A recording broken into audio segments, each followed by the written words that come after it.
Hello everyone, welcome to the Grow of Pharma. So guys, are you preparing for GATE Excel 2025 and still confused how to prepare for GATE Excel 2025? So here's the solution. In this video, we will discuss about important topics, everything related to GATE Excel 2025, and after this video, there will be no doubt. There will be no any doubt in your mind regarding the GATE Excel 2025. So let's start the video. तो फिर इस video में हम लोग बात करेंगे gate Excel के 2025 के बारे में कि हमें क्या करना है, कैसे चीज़ों को अप्रोच करना है, ठीक है, और क्या क्या चीज़ें हम लोग इस वीडियो में कवर करने वाले हैं। आज उस पर देखते हैं पॉइंट्स टू बी डिस्कस। इससे पहले मैं आपको बता दूं कि एक वीडियो हमने ऑलरेडी कवर कर रखा है गेट एक्सेल पे। अगर वो वीडियो अभी तक आपने नहीं देखा तो वो देख लो, क्योंकि उसमें मैंने फॉर्म फिलिंग, पेपर पैटर्न, सारी चीज़ें, काफ़ी इंपॉर्टेंट चीज़ें सब उसमें डिटेल में डिस्कस कर रखी है। इस वीडियो में भी हम लोग इन सारे टॉपिक्स पे कवर करने वाले। सबसे पहले हम पेपर पैटर्न के बारे में बात करेंगे, फिर हम बात करेंगे ये सिलेबस क्या होने वाला है गेट एक्सेल का, डिफरेंट सब्जेक्ट्स के, फिर इंपॉर्टेंट टॉपिक्स, ये कौन कौन से इंपॉर्टेंट टॉपिक्स हैं जो कवर करके आप चीज़ों को कैरी आउट कर सकते हैं। फिर हम बात करेंगे सब्जेक्ट वाइज अप्रोच के बारे में कि किस सब्जेक्ट को किस तरीके से अप्रोच करना है, किस सब्जेक्ट को किस तरीके से पढ़ना है, क्या इंपॉर्टेंट चीज़ें हम देखने वाले हैं। फिर हम देखेंगे प्रीवियस ईयर पेपर्स के बारे में कि प्रीवियस ईयर पेपर्स हमें कहाँ से मिलेंगे और वो कैसे उनको सॉल्व करना है, ठीक है। फिर हम लास्ट में देखेंगे योर क्वेश्चंस। मैंने अपने Telegram channel and WhatsApp group पे एक पोल डाला था, एक क्वेश्चंस की। मैं गेट पे वीडियोस बना रहा हूँ, आपको अपने जो डाउट्स हो वो आप हमसे पूछ सकते हो। तो उस पर हमें जो क्वेश्चंस आए हैं वो क्वेश्चंस को मैंने इस वीडियो में कवर किया है, ठीक है। तो फर्दर वीडियोज़ में भी मैं ऐसी चीज़ें करने वाला हूँ, आपके क्वेश्चंस को लेके यहाँ पर कवर करने वाला हूँ। तो फिर अगर आपने अभी तक हमारा व्हाट्सअप ग्रुप ज्वाइन नहीं किया है तो मैं वीडियो के लिंक में डिस्क्रिप्शन में लिंक डाल दूंगा, जाके व्हाट्सअप ग्रुप जरूर से ज्वाइन कर लेना, ठीक। चलो फिर ये चीज़ें हम यहाँ पे ये सारी चीज़ें कवर करने वाले हैं। तो आज सबसे पहले हम पेपर पैटर्न से स्टार्ट करते हैं, ठीक है। तो यहाँ पे गेट की ऑफिशियल वेबसाइट पे हम आ जाएंगे। तो यहाँ पे ऑफिशियल वेबसाइट पे पेपर पैटर्न देखने को मिलेगा। देखो पेपर पैटर्न क्या है, सिंपल सी बात है। ये यहाँ पे सबसे पहले ये रीजनिंग एंड कॉम्प्रिहेंशन, मतलब ये हमारे पे रीजनिंग एंड कॉम्प्रिहेंशन जो जनरल एप्टीट्यूड का पोर्शन है वो आपको मिलने वाला है। केमिस्ट्री मिलने वाली है, बट ये यहाँ पे 25 मार्क्स है, बट आपको 15 मार्क्स का मिलेगा, ठीक है। आपको कितने मार्क्स का मिलेगा? आपको 15 मार्क्स का मिलेगा जनरल एप्टीट्यूड, एंड आपको मिलेगी 25 मार्क्स की केमिस्ट्री। तो टोटल आपका हो जाएगा कितना? 40 मार्क्स। और 40 मार्क्स के बाद आपका जो आएगा वो आपको मिलेगा कितने का? वो आपको 30 मार्क्स के 2 पेपर मिलेंगे, ठीक है। आ जाओ मैं आपको बताता हूँ कैसे मिलने वाले वो। तो देखो यहाँ पे पहले मैं सिलेबस हम लोग देख लेते हैं। सिलेबस क्या है?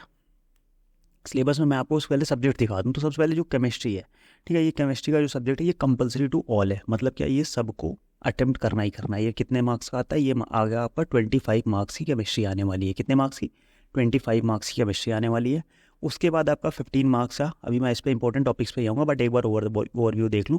उसके बाद आपके 15 मार्क्स का जनरल एप्टीट्यूड आने वाला है। तो 25 एंड 15 हो गए आपके 40 मार्क्स।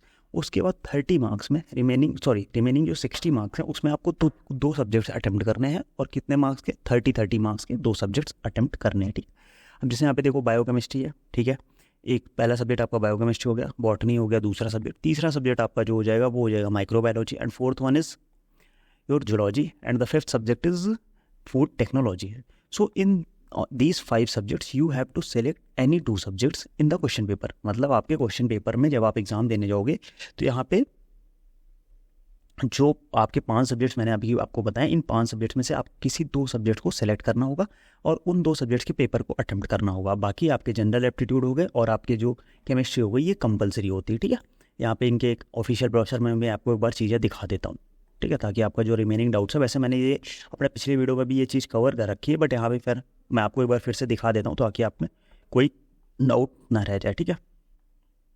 थोड़ा सा यहाँ पे जब हम लोग और नीचे आएंगे तो यहाँ पे पेपर पैटर्न भी था इनका। ये देखो ये आ गया ना, डिस्ट्रीब्यूशन ऑफ मार्क्स। अब जैसे डिस्ट्रीब्यूशन ऑफ मार्क्स में हम देखेंगे एक्सेल हमारा क्या है? Excel section P chemistry section होगा कॉमन कंपलसरी के लिए, 2 of the other section during the exams, and applicants must select any 2 subject during the exam. तो वही बात मैंने आपको बताई कि आपके केमिस्ट्री कॉमन होगा, बाकी 2 सब्जेक्ट्स आप बाहर से सेलेक्ट कर सकते हैं, ठीक। तो सबसे पहले आएगा जनरल एप्टीट्यूड। जनरल एप्टीट्यूड कितने मार्क्स का है? 15 मार्क्स का, ठीक है। आपके लिए जो जनरल एप्टीट्यूड होने वाला है वो कितने मार्क्स का होने वाला है? वो होने वाला है 15 मार्क्स का, ठीक है। उसके बाद जो दूसरा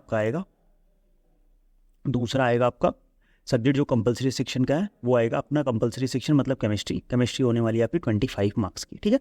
तो टोटल आपके कितने मार्क्स हो गए? 40 मार्क्स। उसके बाद 2 सेक्शन आएंगे ऑप्शनल सेक्शन मतलब आपको जो सेक्शन सेलेक्ट करने हैं एग्जाम टाइम पे आपको जो अटेम्प्ट करना हो वो सेक्शंस आ जाएंगे।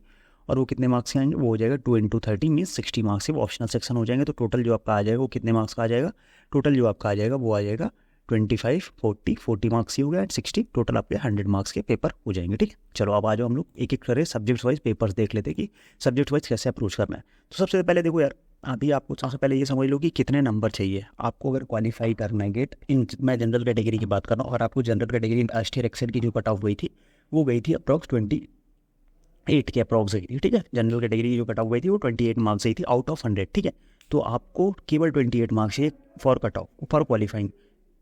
तो उस हिसाब से आपको पेपर अटेम्प्ट करना है, क्योंकि यहाँ पे आपको न्यूमेरिकल टाइप क्वेश्चन भी मिलने वाले, मल्टीपल सेलेक्ट क्वेश्चन भी मिलने वाले और एमसीक्यू तो मिलने वाले ही है, और साथ में नेगेटिव मार्किंग भी है। तो ये सारा पेपर पैटर्न आपको नेगेटिव मार्किंग है। और मैं एक बार आपको समझा देता हूँ। तो अगर आपके जैसे 1 मार्क्स के क्वेश्चन है उसमें आपकी 1/3 नेगेटिव मार्किंग है, और जो 2 मार्क्स के क्वेश्चन होंगे उसमें आपकी कितनी 2/3 नेगेटिव मार्किंग होने वाली है। ठीक है, तो इस तरीके से आपको अटेम्प्ट करना है। और रही बात प्रीवियस ईयर पेपर्स की, तो प्रीवियस ईयर पेपर्स की बात ये है कि अगर आप लोग बोलोगे, आप अगर कमेंट करोगे या आप हमसे व्हाट्सएप ग्रुप पे भी आप हमसे बोल सकते हो, तो अगर आप लोग बोलोगे तो मैंने प्लान कर रखा है कि गेट के लास्ट 5 ईयर के जो प्रीवियस ईयर पेपर्स हैं वो मैं आपको सॉल्व करा दूँ वीडियोस के थ्रू। ठीक है, बट उसके लिए आपको थोड़ा सपोर्ट करना होगा, चैनल को सब्सक्राइब करो, इस वीडियो को शेयर करो और इस वीडियो के नीचे ढेर सारे कमेंट करो कि सर हमें चाहिए, तो हम उसके बारे में हमारी टीम के साथ डिस्कस करके मैं चीज़ें आपको लेके आऊँगा। ठीक है, तो आज पहले हम लोग सिलेबस डिस्कस कर लेते हैं। तो इसका जो सब्जेक्ट कोड है वो XLP केमिस्ट्री। इसमें देखो हमारे पास टोटल कितने सेक्शन है, टोटल हमारे पास 9 सेक्शन है यहाँ पे। ठीक है, 9 सेक्शन में सबसे पहला जो है देखो एटॉमिक स्ट्रक्चर एंड पीरियोडिसिटी है। एटॉमिक स्ट्रक्चर पीरियोडिसिटी से जो क्वेश्चन देखने को मिलता है, मेन क्वेश्चन आपको देखो जैसे यहाँ पे जो है वुंड्स रूल हो गया। ठीक है, इससे क्वेश्चन देखने को मिल जाते हैं। और जो इलेक्ट्रॉनिक कन्फिगरेशन जो SPDF का जो कन्फिगरेशन बनता है उससे क्वेश्चन आपको देखने को जरूर से जरूर मिल जाते हैं। तो एक बार उसको जरूर से ध्यान रखिएगा। और एक ये जो इलेक्ट्रोनेगेटिविटी का कॉन्सेप्ट है इससे भी क्वेश्चन इंपॉर्टेंट मिल जाते हैं, तो इसको आप लोग जरूर से देखिएगा। ठीक है, और जो अगर स्ट्रक्चर ऑफ एंड बॉन्डिंग की बात करें तो आयनिक एंड कोवेलेंट बॉन्डिंग और ये सारे देखो बेसिक कॉन्सेप्ट्स हैं। एक बार इसको ऐसे बस गो थ्रू हो लीजिएगा, इससे क्वेश्चन आपको मिल जाएंगे। बस यहाँ पे जैसे बॉन्ड लेंथ हो गया, बॉन्ड एंगल, बॉन्ड एनर्जी, इन सबको कैलकुलेट करने के क्वेश्चन आ जाते हैं। डाइपोल मूवमेंट्स हो गया, तो इनके कैलकुलेट करने के MCQs आ जाते हैं। MCQs नहीं, न्यूमेरिकल टाइप क्वेश्चन आ जाते हैं कैलकुलेशन पे, तो उनको थोड़ा सा जरूर ध्यान रख लीजिएगा, वो आपको वहाँ पे हेल्प करने वाले हैं। ठीक, साथ में SPDF ब्लॉक के आगे तो यहाँ पे जैसे ये वैलेंस बॉन्ड थ्योरी और क्रिस्टल फील्ड थ्योरी हो गई, इससे क्वेश्चन देखने को मिल जाते हैं। साथ में कभी कभी ये पैरामैग्नेटिक एंड डायमैग्नेटिक इस कॉन्सेप्ट से भी क्वेश्चन मिल जाते हैं, तो इसको भी एक बार जरूर से ध्यान रखिएगा। और बाकी एक बेसिक प्रॉपर्टीज़ का एक ओवरव्यू लेके चलिएगा कि किस सब्जेक्ट्स मतलब कौन कौन से एलिमेंट्स हैं, कौन उनकी क्या क्या प्रॉपर्टीज़ है, उसको थोड़ा सा ध्यान रखिएगा। बाकी आपको नेक्स्ट जो है सेक्शन 4 है वो chemical equilibrium and ionic chemical equilibrium है। तो केमिकल इक्विलिब्रियम में आपको ऑस्मोटिक प्रेशर, ये जितने आपकी ये सारी प्रॉपर्टीज़ हैं ना, ऑस्मोटिक प्रेशर हो गया, elevation of boiling point, deflation in freezing point, ये सारी है, इनको एक बार देख लेना क्योंकि इस पे क्वेश्चन आ जाता है। ठीक है, डायरेक्ट MCQ इस पे देखने को मिले, प्रीवियस ईयर में क्वेश्चंस आए भी हुए हैं, तो इसको छोड़ के नहीं जाना है। ठीक, और इसमें आ जाओ इलेक्ट्रोकेमिस्ट्री। देखो इलेक्ट्रोकेमिस्ट्री से आपको सिंपल से न्यूमेरिकल आते हैं। ठीक, इलेक्ट्रोकेमिस्ट्री पे आपके जैसे ये आपका कुलरॉस लॉ हो गया, सेल पोटेंशियल या नर्स्ट इक्वेशन, इस पे सिंपल से न्यूमेरिकल आते हैं और वो न्यूमेरिकल सीधे आपको कितने 2 नंबर देखे जाएंगे। ठीक, तो इनके न्यूमेरिकल्स कहाँ से प्रैक्टिस करने हैं आपको, बहुत ज़्यादा इधर उधर से प्रैक्टिस करने की ज़रूरत नहीं है। आप सिंपल क्या करो, आप सिंपल सा निकालो पहले इसके जो फॉर्मूलाज हैं और एक बार कॉन्सेप्ट पढ़ लो, फॉर्मूलाज नोट कर लो, उसके बाद सीधे उठाओ गेट के पेपर्स। और गेट के पेपर कहाँ मिलेंगे मैंने लास्ट वीडियो में बता रखा है, और उस वीडियो की लिंक मैं आई बटन पे भी डाल दूंगा और साथ में इस वीडियो की लिंक मैं उसमें भी डाल दूंगा, डिस्क्रिप्शन बॉक्स में भी डाल दूंगा। और साथ में चैनल पे एक प्लेलिस्ट पड़ी हुई है गेट 2025 के नाम से, तो सारे वीडियोस जितने भी गेट सीरीज़ के वीडियोस है वो वहाँ पे आपको मिल जाएंगे, तो वहाँ पे आप जो उसको एक्सेस कर सकते हो। ठीक है, तो वहाँ से उसको देख लेना कहाँ से, और सारे पेपर आप आराम से डाउनलोड कर लेना और वहाँ से आप चीज़ों को सॉल्व करना। ठीक है, बस उससे क्वेश्चन निकालो और सॉल्व करो। नेक्स्ट वाला इज रिएक्शन काइनेटिक्स। सेम इससे भी आपका 0 ऑर्डर फर्स्ट ऑर्डर काइनेटिक्स में कभी कोई यूनिट के क्वेश्चन आ जाते हैं और कभी कभी आपके किससे क्वेश्चन आ जाते हैं, कभी कभी आपके न्यूमेरिकल्स इससे भी आ जाते हैं, ऑर्डर ऑफ रिएक्शन के न्यूमेरिकल्स आ जाते हैं। थर्मोडायनेमिक्स, इसके जो लॉज हैं वो थोड़ा इंपॉर्टेंट है, जो डिफरेंट लॉज है, फर्स्ट लॉ सेकंड लॉ और जो सारे लॉ हैं, और किरचॉफ्स इक्वेशन, इस इक्वेशन को छोड़ के नहीं जाना, इससे क्वेश्चन आना ही आना रहता है, तो इस इक्वेशन को नहीं छोड़ के जाना। ठीक, अब next one is structure and organic reaction, मतलब structure reactivity correlation and organic reaction. अब देखो जो जीपैट और नाइपर की प्रिपरेशन कर रहे हो आप, अगर आप कर रहे हो तो आपका मेन फोकस इसी पे रहता है। जो जीपैट और नाइपर का मेन पोर्शन है वो है क्या, ऑर्गेनिक केमिस्ट्री, तो आपका मेन फोकस ऑर्गेनिक केमिस्ट्री पे रहता है। तो ये आप पे एकदम टिप पे होनी चाहिए ये सारे कॉन्सेप्ट जो हैं। इसमें मैं आपको ये नहीं बताऊंगा कि ये पढ़ लो, ये सारे आपके कॉन्सेप्ट एकदम टिप पे होने चाहिए। क्यों, क्योंकि ये आप यहाँ तो हेल्पफुल होंगे ही होंगे आपके, ये आपके जीपैट एग्जाम, नाइपर एग्जाम में भी आपको हेल्प करने वाले, तो इसमें कुछ नहीं करना है, इसमें आपको पूरा का पूरा याद करना है। ठीक है, और सेम इसके साथ है, जैसे आप केमिस्ट्री ऑफ बायोमोलिक्यूल्स है तो आप अगर बायोकेमिस्ट्री पढ़ रहे हो तो बायोकेमिस्ट्री पढ़ोगे तो ये पूरा पोर्शन आपका क्लियर हो जाएगा, ठीक है। कुछ इसमें एक्स्ट्रा पढ़ने की जरूरत नहीं, सीधे आप बायोकेमिस्ट्री पढ़ो तो ये सेक्शन आपका कवर हो जाएगा, ठीक। तो ये 2 सेक्शन जैसे सेक्शन 8 एंड सेक्शन 9 ये आपका कंप्लीट होना चाहिए। अगर आप फार्मेसी से हो तो आप एक्सेल की प्रिपेयर कर रहे हो तो केवल आप गेट को लेके ना चलो, आप जीपैट और नाइपर को भी अपने माइंड में लेके चलो, तो वहाँ से आप ये चीज़ें प्रिपेयर कर सकते हो। और अगर आप बायोकेमिस्ट्री एक ऑप्शनल सब्जेक्ट में रख लो अपना, जो आपका ऑप्शनल सब्जेक्ट है वो 30 नंबर का, उसमें अगर आप बायोकेमिस्ट्री रखते हो तो वो ऑप्शनल सब्जेक्ट तैयार होगा और साथ में ये पूरी की पूरी एक सेक्शन ही आपका वहाँ से तैयार हो जाएगा, ठीक है। तो ये बात थी केमिस्ट्री को लेके, ठीक। आगे बढ़ते हैं, हमारा जो नेक्स्ट सब्जेक्ट है वो है बायोकेमिस्ट्री। अब देखो बायोकेमिस्ट्री अब बाकी सारे सब्जेक्ट्स ऑप्शनल में है, तो मैं तो ये कहूँगा कि आप 2 सब्जेक्ट्स को लेके ना चलना, ठीक है। वहाँ पे क्या होता है, वहाँ पे जाके आपको वहाँ जाके सब्जेक्ट सेलेक्ट करने होते हैं, तो आप 3 सब्जेक्ट्स को साथ में लेके चलो, मिनिमम 3 सब्जेक्ट्स। मैंने जो रखा था अपने टाइम पे, मैंने बायोकेमिस्ट्री रखी थी और उसके बाद मैंने बॉटनी ले रखी थी और मैंने रखा था बायोकेमिस्ट्री। सेकंड वन मैंने माइक्रोबायोलॉजी रखा था। क्यों? अब देखो इसका मैं रीज़न बता दूँ बायोकेमिस्ट्री एंड माइक्रोबायोलॉजी रखने का। तो बायोकेमिस्ट्री और माइक्रोबायोलॉजी क्या है, ये आपके फार्मा से रिलेटेड सब्जेक्ट्स हैं जो आप अपने सेमेस्टर्स में पढ़ रहे हो, ठीक है। सेमेस्टर्स में पढ़ते आए हुए हो, साथ में जब आप जीपैट प्रिपरेशन करोगे, नाइपर प्रिपरेशन करोगे, तो भी आपको बायोकेमिस्ट्री एंड माइक्रोबायोलॉजी पढ़ना ही पढ़ना पड़ेगा, क्योंकि क्वेश्चन भले माइनर सब्जेक्ट्स पिछली बार तक थे, इस बार से ये माइनर नहीं रह गए, इससे क्वेश्चन आते हैं, ठीक ठाक क्वेश्चन आ जाते हैं, तो ये आपको पढ़ना पड़ेगा दोनों सब्जेक्ट्स। तो इसी बहाने आपका गेट के लिए भी तैयार हो जाएगा और साथ में जीपैट के लिए भी तैयार हो जाएगा, ठीक। तो ये 2 सब्जेक्ट फार्मा के हो गए और एक सब्जेक्ट मैंने रखा था कि इन केस अगर पेपर मेरे जिस हिसाब से मैं अज्यूम करके चल रहा हूँ अगर उस पैटर्न पे नहीं आता, थोड़े क्वेश्चंस वो होते, तो मैंने रखा था जूलॉजी। और जूलॉजी क्यों रखा था, क्योंकि जूलॉजी के साथ सीन ही है कि जूलॉजी आपका पूरा HAP वाला पोर्शन है, ठीक है। मतलब काफ़ी और चीज़ें डिफरेंट है, बट मेजर जो चीज़ें हैं इसमें HAP की हैं। तो एक बार जूलॉजी में आपको ज़्यादा, जैसे जो आपका 3rd सब्जेक्ट रहेगा, 2 सब्जेक्ट पे आप कमांड करके चलो, जो आपका 3rd सब्जेक्ट है, जैसे जूलॉजी आपका 3rd सब्जेक्ट अगर होने वाला है तो आपको जूलॉजी पे कुछ नहीं करना। आपको जूलॉजी में क्या करना है, आपको जूलॉजी में प्रीवियस ईयर सारे जो PYQs है पास्ट 10 ईयर उसको सॉल्व कर लेना है। और उसमें आप देखोगे कि क्वेश्चंस रिपीट हुए हैं, ठीक है। आप जब PYQs देखोगे तो उसमें कुछ ऐसे कॉन्सेप्ट्स हैं जिसमें केवल क्वेश्चन आए ही आए हैं। मैं एक सेपरेट वीडियो इस पर भी लाने वाला हूँ, बट अगर आप कमेंट करोगे, इस वीडियो पे ज़्यादा से ज़्यादा प्यार दिखाओगे, तब मैं लेके आऊँगा। उसमें मैं आपको सब्जेक्ट वाइज टॉपिक निकाल के दे दूँगा कि इस सब्जेक्ट से, इस टॉपिक से इतने क्वेश्चन आए हैं, इस सब्जेक्ट से, इस टॉपिक से इतने क्वेश्चन और इस ईयर में आए हैं, ठीक है। तो बट उसमें थोड़ा सा क्या लगेगा, मुझे पूरी की एनालिसिस करनी पड़ेगी पास्ट 10 ईयर पेपर की, तो तब वो लेके आ पाऊँगा। बट उसके लिए इस वीडियो पे आपको फुल सपोर्ट दिखाना पड़ेगा, अच्छे से कमेंट करो और अच्छे से दबा के वीडियो को शेयर करो, ठीक है। तो ये यहाँ पे तो ये 3rd ऑप्शन सब्जेक्ट आप ऐसे लेके चल सकते हो, ठीक है। तो आज हम लोग थोड़ा बायोकेमिस्ट्री देख लेते हैं। तो सबसे पहले हमारा जो है पहला सब्जेक्ट केमिस्ट्री हमने देख लिया, नेक्स्ट वन इज और बायोकेमिस्ट्री। तो बायोकेमिस्ट्री में आप देखोगे तो सबसे पहला सेक्शन 1 वही है, अमीनो एसिड है, कार्बोहाइड्रेट्स है, लिपिड्स है, प्रोटीन्स है। तो इसमें ये सारी चीज़ें आप देखो, मैं इसमें आपको एक कॉन्सेप्ट बता रहा हूँ जिससे हर बार क्वेश्चन आता है, एक न्यूमेरिकल आपके लिए फिक्स हो जाएगा, एंजाइम काइनेटिक्स, ठीक है। जब आप एंजाइम काइनेटिक्स करोगे तो इससे न्यूमेरिकल, इस पे एक न्यूमेरिकल आपको फिक्स है आना, तो उसको अच्छे से वहाँ पे सॉल्व करके जाना, ठीक है। बाकी आपके जितने पाथवेज हैं, जैसे आपके TCU ग्लाइकोलाइसिस हो गया, TCA हो गया और HMP शंट पाथवे हो गया, इससे भी क्वेश्चन आते हैं, तो इसमें भी देख लेना एक बार, ठीक। सेक्शन 3rd जो है हमारा बायोकेमिकल सेपरेशन टेक्निक्स है, आयन एक्सचेंज साइज है, एक्सक्लूजन क्रोमेटोग्राफी है, UV विजिबल स्पेक्ट्रो। अब देखो जैसे यहाँ पे भी देखो सिलेबस बहुत ज़्यादा कुछ डिफरेंस नहीं है। अगर आपने 7th सेमेस्टर पढ़ा है अच्छे से, 7th सेमेस्टर में आपका UV visible spectroscopy and mass spectrometry आपने पढ़ा होगा, वो यहाँ पे आ गया, ठीक। तो बस आपको हर जगह से चीज़ें कोरिलेट करनी आनी चाहिए कि कोरिलेट कैसे करके आप पढ़ सकते हो, ठीक है।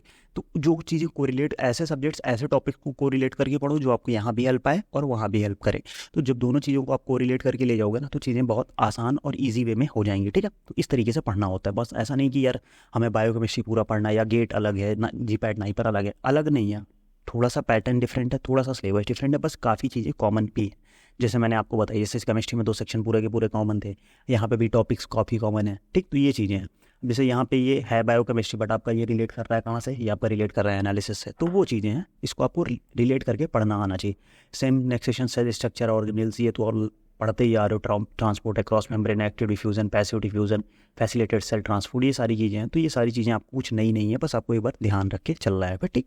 इम्यून सिस्टम हो गया ना, और इम्यूनिटीज़ हो गई, इन्नेट एंड एडेप्टिव, ये सारी इम्यूनिटीज़ और सारी चीज़ें हो गई, तो इसको आप लोग एक बार ध्यान से पढ़ लो, ठीक। बॉटनी की बात कर ले तो प्लांट सिस्टमैटिक्स हो गया, ये बॉटनी हो गया, plant anatomy, plant structure, cell tissues, morphology, plant physiology, biochemistry and next one is genetics, जिसमें मेंडल का सारा लॉज और वो सारी चीज़ें आ जाएगी। तो वो आप देख सकते हो, अगर आपका बॉटनी में इंटरेस्ट है तो आप बॉटनी को भी प्रेफर कर सकते हो। बट ये है कि बॉटनी थोड़ा सा ब्रॉड सिलेबस हो जाता है, उसमें क्वेश्चन थोड़ा डीप आते हैं, बट आप कर सकते हो प्रेफर अगर आपको सही लगता है, इंटरेस्ट की बात है, ठीक। अब देखो माइक्रोबायोलॉजी में हिस्टोरिकल पर्सपेक्टिव से क्वेश्चन आना कन्फर्म है, हर बार एक क्वेश्चन हिस्ट्री से ज़रूर आता है, तो आप वहाँ से भी इसको हिस्टोरिकल पर्सपेक्टिव पढ़ सकते हो। इस पर भी आप बोलोगे तो मैं एक सेपरेट वीडियो ले आ दूँगा, बट आपको बताना पड़ेगा कमेंट सेक्शन में और वीडियो को शेयर करना पड़ेगा, ठीक। Next one is methods in microbiology, अलग अलग तरीके के मेथड्स हैं, वो सारी चीज़ें इसको देख सकते हो।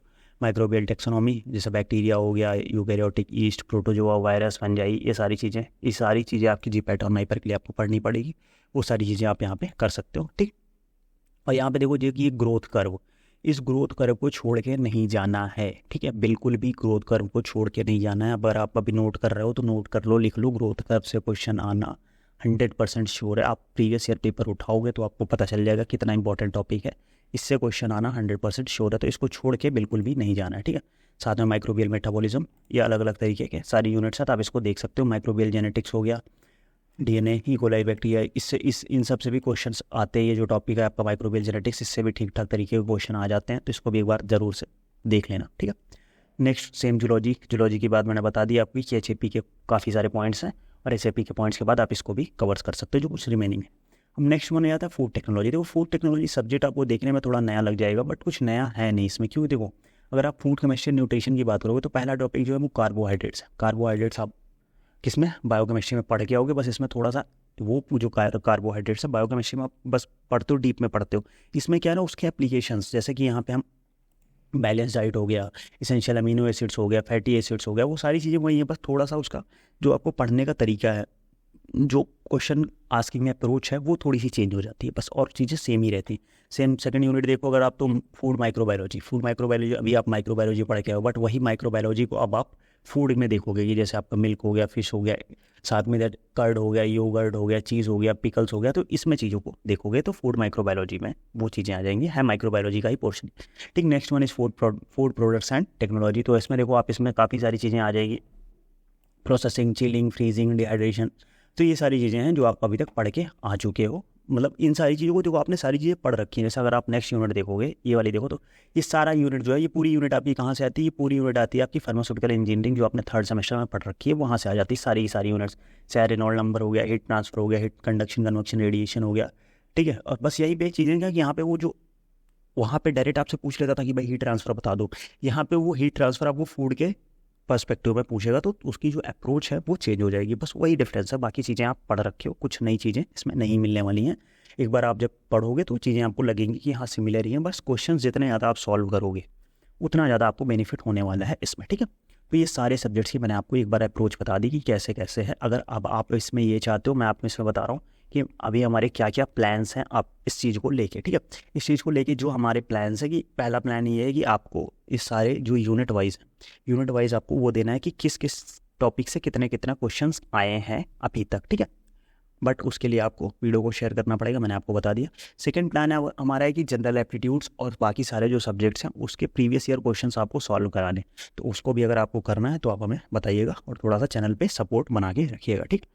तो ये दो प्लान्स है अभी गेट को लेके। अगर इन और भी चीज़ें आपको चाहिए और भी कुछ डाउट्स हैं तो वो आप अभी कमेंट सेक्शन में पूछ सकते हो। बट ये सारा हो गया आपका सिलेबस डिस्कशन, हमने सिलेबस सारे डिस्कस कर दिए कि कौन कौन से सिलेबस है, कैसे आपको अप्रोच करना है, ठीक है। अब बढ़ते हैं लास्ट पार्ट पे क्या है कि एक स्टूडेंट का हमारे पास क्वेश्चन था कि सर जो हमारा उसको करनी थी IISc Bangalore, Indian institute of sciences Bangalore से उसे करनी थी इंटीग्रेटेड PhD। तो उसने उसके रिगार्डिंग क्वेश्चन पूछा था, तो उस क्वेश्चन को हम यहाँ पे कवर करने वाले हैं कि फील्ड्स कौन कौन सी हैं। जैसे इंटीग्रेटेड PhD IISc बेंगलोर में उसमें कौन कौन सी फील्ड्स में इंटीग्रेटेड PhD होती है, मैथमेटिकल साइंसेज में होती है, ठीक है। उसके बाद उसकी केमिकल साइंसेज में होती है और फिजिकल साइंसेज में भी PhD होती है, और लास्ट वाली बायोलॉजिकल साइंसेज में PhD होती है। इंटीग्रेटेड PhD देखने को मिलती है। एग्जाम कौन से एग्जाम के थ्रू होता है, उसने मुझसे पूछा था कि सर गेट के थ्रू जा सकते हैं क्या, बट आंसर इज़ नो। अगर आपको इंटीग्रेटेड PhD करनी है तो आप गेट के थ्रू नहीं जा सकते, आपको जैम एग्जाम क्लियर करना पड़ेगा, ज्वाइंट एडमिशन टेस्ट, उसके बाद फर्दर आपका इंटरव्यू होगा, फिर आपका एडमिशन होगा, ठीक है। तो ये थे उसका, ये बाकी और भी क्वेश्चंस मेरे पास आए थे, बट वो सारे क्वेश्चंस मैंने इसमें इन जितनी चीज़ें भी आपको बताई उसमें सारे क्वेश्चंस कवर हो गए, तो इसलिए मैंने सेपरेटली नहीं, ये एक क्वेश्चन ऐसा था जो मुझे सेपरेटली एड्रेस करना था तो मैंने उसको कवर कर दिया, ठीक है। बाकी अगर आपको भी ऐसे क्वेश्चंस कवर करने तो मैं वीडियो शूट करने से पहले मैं टॉपिक डाल देता हूँ कि इस पर्टिकुलर टॉपिक पे मैं वीडियो डालने वाला हूँ। अगर आपको उससे रिलेटेड अपने क्वेश्चन कोई इस पर डाउट्स हैं तो वो डाल दो, तो उससे क्या हो जाता है कि अगर मेरे तो सारे टॉपिक्स मैं कवर कर ही लेता हूँ, बट अगर आपकी कोई स्पेसिफिक डाउट्स होते हैं तो वो सारी चीज़ें भी कवर हो जाती है, ठीक है। तो वीडियो बहुत लंबी हो रही है, इससे ज़्यादा लंबी नहीं करेंगे। अगला वीडियो मैंने बता दिया है, बट उसके लिए आपको फटाफट से वीडियो को लाइक करो, शेयर करो, और गैस कोई डाउट है तो कमेंट सेक्शन में भी पूछ सकते हो और साथ में व्हाट्सअप ग्रुप को ज्वाइन कर लो, ठीक है। तो फिर मिलते हैं नेक्स्ट वीडियो में, तब तक के लिए बाय बाय।